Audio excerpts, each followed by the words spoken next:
From Beth and Rip's raunchiest ride on the furniture, to Monica and Case getting interrupted by a wolf twice while they were getting it on, here are Yellowstone's most steamy moments.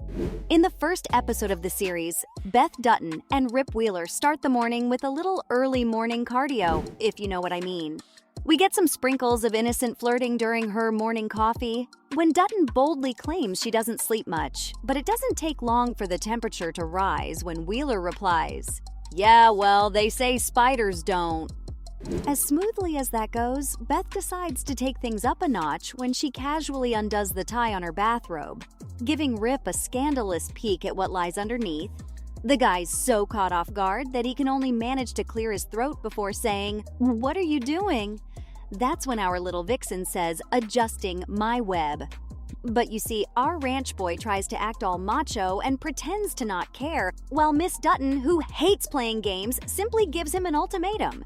You either walk on down the hall or you me. And we all know what he chooses. Because bam!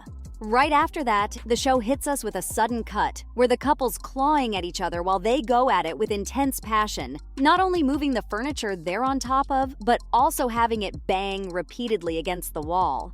Not gonna lie, in this wild and rough ranch, these two give us a hot spring that only leaves you wanting more, and even Taylor Sheridan agrees.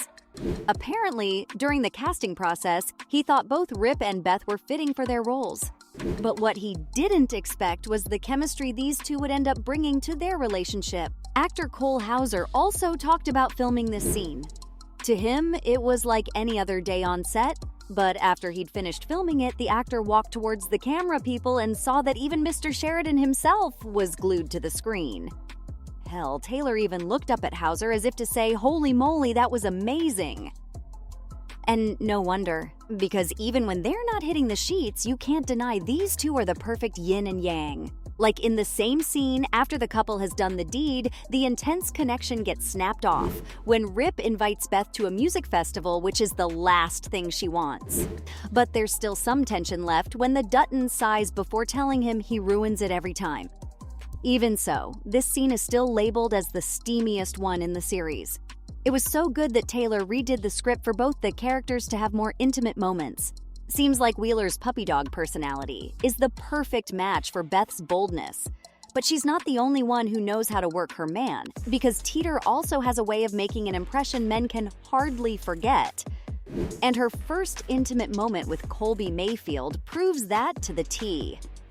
Throughout the show, her flirting techniques with Mayfield have raised many eyebrows because of her always being too persistent for the dude's comfort. Still, both of them shared some intimate moments in the bunkhouse that made our hearts flutter every time. All we needed now was for them to cut the small talk and get it on. And it finally happens, even though it takes Teeter almost dying and seriously getting injured first. Basically, the woman finally convinces Colby to go skinny dipping with her. Hot, right? But then as soon as they take their clothes off, Wade Morrow and his friends show up and repeatedly stomp on the two with their horses. Now, normally this scene would be terrifying, but until much later, we see Mayfield rushing towards Teeter and starts tending to her wounds. The scene seems super intense as both stand inches away from each other, breathing heavily, until Colby plants a quick kiss on her lips. And boy, it's the way they both look at each other, half-naked bodies shining under the moonlight, that makes this moment so intense. They both grab each other tightly, until Teeter, staying true to herself, throws a curveball into the mix. With a cheeky smile, she says, "You should have f***ed me while I still had a face." And the fire reached level 100 when she added, "But don't worry, we'll work on your timing." And while Teeter's one of the women who ended up getting the man she wanted, there's also Sarah Atwood, who actively works towards getting into Jamie Dutton's pants. It all starts when this market equities enforcer strolls into Jamie's life and doesn't shy away from hitting below the belt. You see, the buildup in her and the Duttons' relationship is crazy, because while the Dutton's just going about his life, Sarah's carefully studying each and every move of his to find out what it takes to make a powerful guy like him break. Newsflash, it's getting laid. And her plan comes into action in the 5th season's 4th episode when she meets Jamie for dinner. What starts off as a formal encounter quickly takes a sharp turn, and they both sneakily rush towards the restaurant restroom.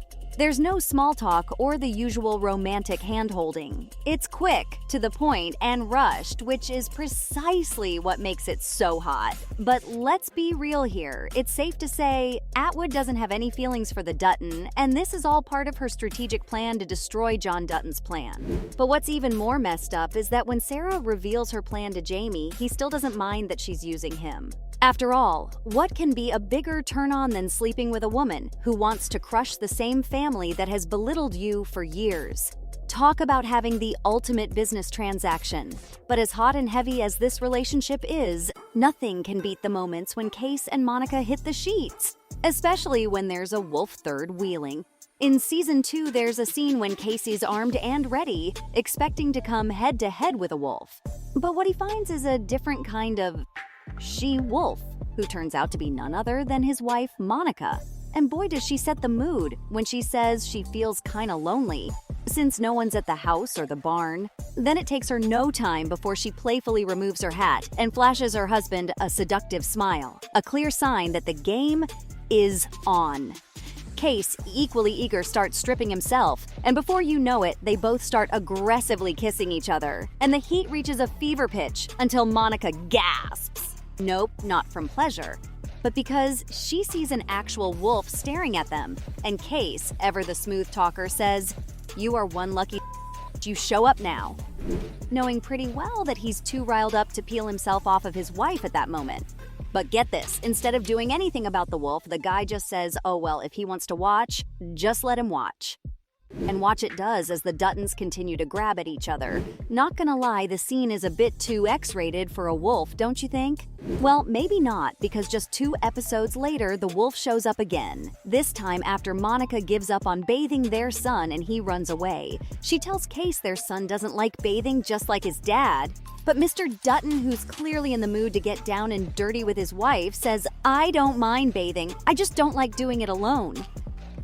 But Monica cleverly dodges that and moves the conversation towards why they can't just keep living in the wild forever. But her husband isn't ready to back down from engaging in some funny business. He says, "I'm having a hard time thinking past right now." Oh, the tension these two build together is always so spicy. And when Case tosses his hat to the ground, the signal is clear. They both jump at each other, and the passion intensifies by the minute. And just then, the wolf decides to show up. Even Monica's surprised when she says, "What, the same one?" But yet again, instead of getting rid of the wolf, she says, "Think he likes watching us," which was obviously a hint for her husband to let the wolf stay. Case still gets up to grab his gun, though, which likely isn't the only thing that's loaded at this point, but Monica instantly stops him and says, "Just love me. You can kill him tomorrow." And Mr. Dutton very wisely and eagerly does as he's told. So there you have it. From Monica and Case getting interrupted by a wolf twice while they're getting laid to Beth and Rip's raunchiest ride on the furniture, these were Yellowstone's most steamy moments.